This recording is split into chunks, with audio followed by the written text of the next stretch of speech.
Welcome back to the What You More podcast. I'm your host, Quinton Harris. You're dialed in for episode 205. And hey, you know this is my time of the week where I talk about the BLS jobs report. And if you know me, you know I love to call that thing the BS report. And today is no different. You know, I started thinking about what do jobs got to do with it? They've got everything to do with it right now, because this is what the Federal Reserve is essentially watching to pivot, to make their move. We've already seen the first set of rate cuts. I believe there are more to come. But this report, this thing that came out on Friday, last Friday, didn't help the cause.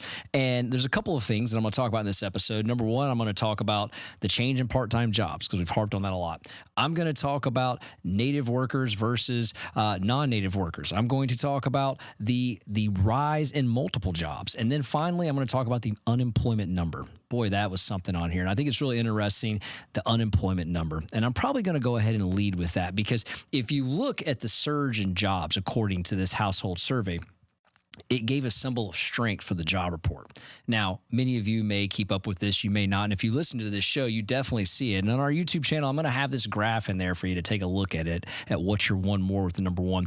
But take a look at the graph that my producer is going to put in there. We're going to put quite a few of them in there. But this one's about government workers on the household survey. Now, understanding that household surveys can be, you know, obviously a dated way of doing this, but it's been the consistent dated way of how the unemployment number has been derived. Now, last month, we went from 4.2 to 4.1. So that would be a decline in unemployment. That means it's going down. That means that's a good sign that the economy is healthy, that people are getting jobs and it's not going up. Now, I tend to look at the month of September seasonally in a couple different ways. Number one, you have school starting, so therefore there should be some jobs being created for that. It's also a time of year that people start to beef up their staff for that fourth quarter, for seasonality. You start hiring, putting ads out there for people for jobs going into the holiday season. Now, that typically causes things to be a little bit higher. But in this one, this is the one that got me. Now, what do we have coming up this November that we haven't had the last November or the November before that? It's an election, right? So am I the guy that says this is a conspiracy theory? I'm not going to go that far, but I'm going to say if you follow me down this rabbit hole here, you are going to have to ask yourself this question: how in the hell did this happen? So let's go ahead and start with this. So when we look at the household survey, the print was much higher, meaning that the amount of jobs were much higher created and taken during this time. Matter of fact, to the tune of this, 785,000 government jobs for government workers soared in the month of September. 785,000. What in the hell? Where are that many people working in the government? I mean, do we have that many people that are preparing to be, you know, hall monitors at the polls? What is going on? 785,000. That's the highest of record. Now, I want to let that sit in for a moment. That's the highest of record. The only month to ever beat that was 1 month during COVID, June of 2020. You take that month out, this chart's going to show you the highest of record ever government jobs created. Now, the reason I want to bring that up is if you were just to take the last, let's say, 12 months of government jobs, remove this one outlier, and you averaged that out, this is kind of interesting to me. You just averaged out and said, okay, well, this is what it would be in September. It's what it was the last 12 months. That goes from 4.1, which is what we got reported on this one. It's actually 4.5, which is astronomically higher than the 4.2. But as we go into an election season, no candidate wants to stand up at the podium and say unemployment's higher as they go to ask for votes.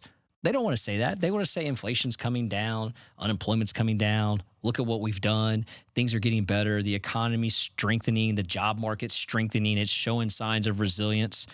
No, it's not. This is the BLS report at its finest. And what I mean by that, at its finest, BS. And I don't care who's in office. I don't care if it's a Republican or a Democrat. What I care about is these numbers aren't correct. And I want to make that abundantly clear before all the people online start blowing up and, you know, going after me because they think I don't like the current administration. That's a different topic. This is 785,000 government jobs that, for the life of me, I don't think anybody could point to. And it's the highest of record, which would have actually put us at 4.5 versus 4.1. It also would have triggered the Psalm rule. And for many of you that are aware of that, we did a podcast on that. But that's the sign of a recession, and that it would have triggered this and shown that our recessionary signs being pointed to, which on the last podcast we had a couple, the one before, I think it was one last Monday we released, we talked about that. We talked about some of these warning signs that were there. And to my point, we all know it's not good, right? I mean, you just talk to someone, they've lost their job. You talk to enough people, you're going to find out the hurt that's going on in this economy. And the Federal Reserve knows it too, which is why they cut rates. They know it. That's why they cut it. They were aware of that. And so when you take a look at this, that was the first thing that jumped off the page to me when we dove deep into this was how could that not be caught? How could that not be disclosed? How could the markets not interpret that right away? Well, it's pretty simple. That stuff is buried in this report so deep that it's very hard to find. If you don't know where to look for it, the average consumer is not going to find that. The people on Wall Street and the economists that go through this, they find it pretty quickly. But why wasn't this a headline? Why wasn't this brought up? Why isn't this talked about? I don't know. I do find it ironic. I find it very ironic that this should have actually been a 4.5 unemployment, somewhere between 4.3, 4.5, right? If you just use the averages, it would have been 4.5. But here's the other question that I have to ask myself. While government workers soared, why is it that the private workers, now remember, private workers traditionally are going to be better paying jobs. Why did that only go up by 133,000? I mean, we're talking 5 times more government jobs were created in the private sector. That also seems to be a little off. I mean, that 133,000 seems to be a more far believable number to me than what you would see in the government in the recent labor market. So to me, that is a really interesting question, which also poses the question, who's paying for these 785,000 newly jobs that are created by the government? Think about that. Who's paying for it? Where is that coming from? Well, I'll take a look at this right here. I harp on this. I think, and I'm looking at it right now, the national debt just went over 35 trillion. It's at 35.7 trillion. It didn't just get over it, went way over. It's at 35.7 trillion. There you go. Taxpayers, that's who's paying for these jobs. These newly created 785,000 jobs. So to me, that's something I wanted to point out. I also want to talk about this. Part-time jobs went down on record. Now, they didn't go so far down that it was just great to talk about, but it declined, right? But it's still one of the highest of records, meaning we have more part-time jobs being created than full-time jobs. How many of those government jobs are part-time jobs, right? So part-time jobs are being taken by more people because it's another sign of weakness in the economy. This is not a sign of strength. This job report that came out is not a sign of strength. And I bring this up, I harp on this because the Federal Reserve, they know this. These are things that they're fully aware of. They absolutely know that this is not getting better. I mean, if you look at Thursday's claims report that came out, we had more people going to the unemployment line than expected. Continuing claims are almost at 1.9 million. And these are just the people that are getting unemployment. That doesn't include the people that are unemployed that are not getting unemployment. So there are signs to this market that are not getting better. And I continue to bring this up because, to me, this is why the Federal Reserve is going to continue to cut. I do not see any other answer for them at this point to see the fact that they're not going to cut rates. I mean, to think that the Federal Reserve is going to sit there and go, well, you know what, we're going to pause, or more importantly, we want to see what happens. You don't need to. It's right in front of you. You've already expressed concerns about the labor market. I believe that they are not naive to the fact that this unemployment rate, it's a hoax, right? I do believe that they know that these numbers should have been higher. And I do believe they can do the quick math and that they have people behind the scenes that have done that for them. And I don't believe for one second that they're looking at this going, well, hey, we got to win. You didn't get a win here. And another thing that's interesting on this is that you look at the native-born workers, right, has actually had a rebound from a 5-year low versus foreign-born workers.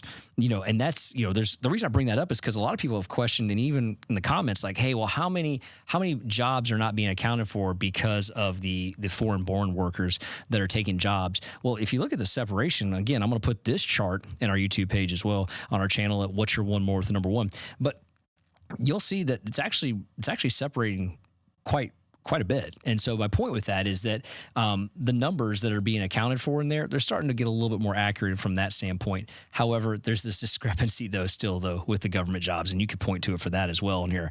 And the last thing I want to leave us with on here for me is hey, the final point is don't forget this. Don't look now. But the households, the people that have more than one job, we just hit a new high. Meaning you have maybe 2 part-times, you got a full-time and a part-time, you got a part-time. Any way you want to slice that up, the BLS may have done everything it could to put lipstick on a report, but they missed this one. This is the one area they failed to, quote-unquote, mask, if you may, because all the data inevitably shows that the number of people who need more than one job to survive in this economy is at an all-time high. That is not strength. That is not strength. And it's at an all-time new high because the month before was a high. Now it's an all-time new high, meaning that is getting worse. That is not a strengthening economy. That is not a strengthening the labor market. And that is one of the major factors I think the Federal Reserve is going to look at as they move into this meeting towards the tail end of October, going into November. And I think you're going to see another cut. It may be a quarter, but you're still going to see another cut because what's happening is this job report is not cutting it. So as I dive deeper into this report, there's another thing that stuck out at me here. The leading, stepping away from the household survey, we're just going to look at job creations inside the BLS report because there's two types of metrics. There's the household survey, which gives you unemployment numbers, and then there's the job creation numbers, right? And so the BLS blew out expectations, creating more jobs than expected.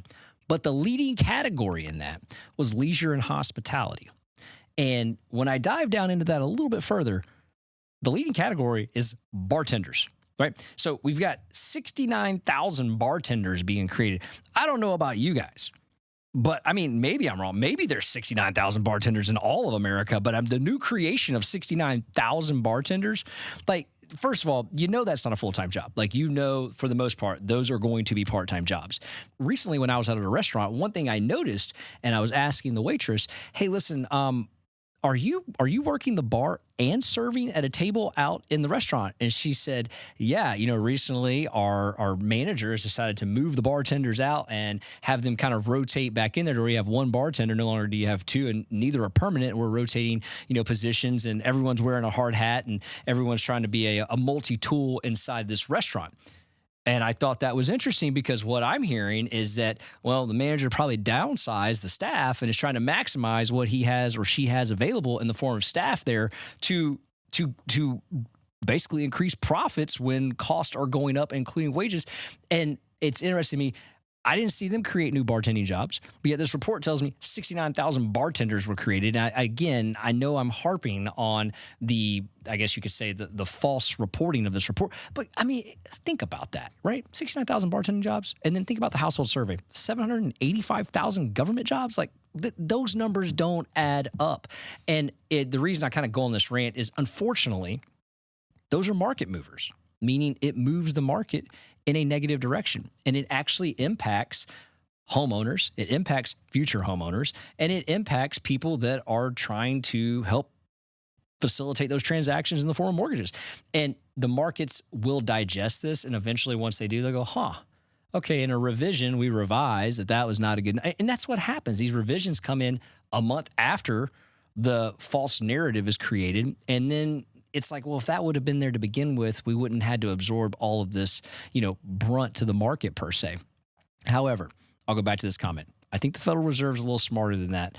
And I do believe they're going to focus in on that unemployment rate. And I think they're going to dive in and go, 4.1 could have been 4.5.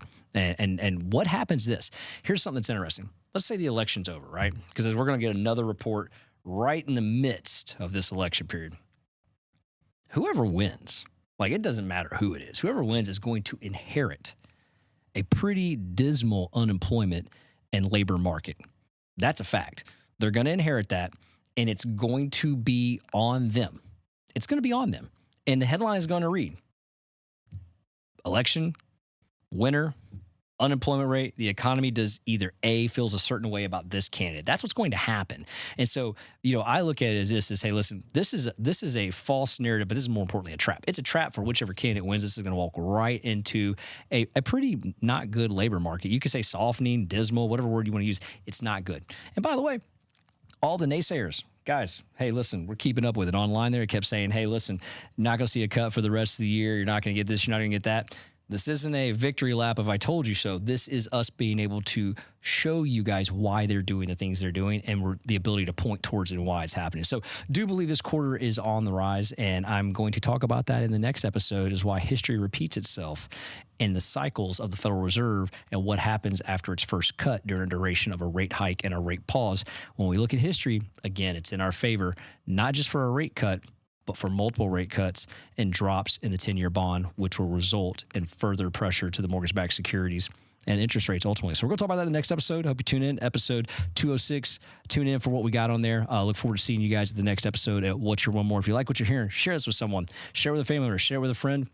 colleague. Check us out on Apple and on Spotify. Leave us some comments, 5-star review the episode, and more importantly, check us out at YouTube at What's Your One More with the number one. Until the next episode, we'll see you guys at What's Your One More. Got one more shot, I'm gonna make it.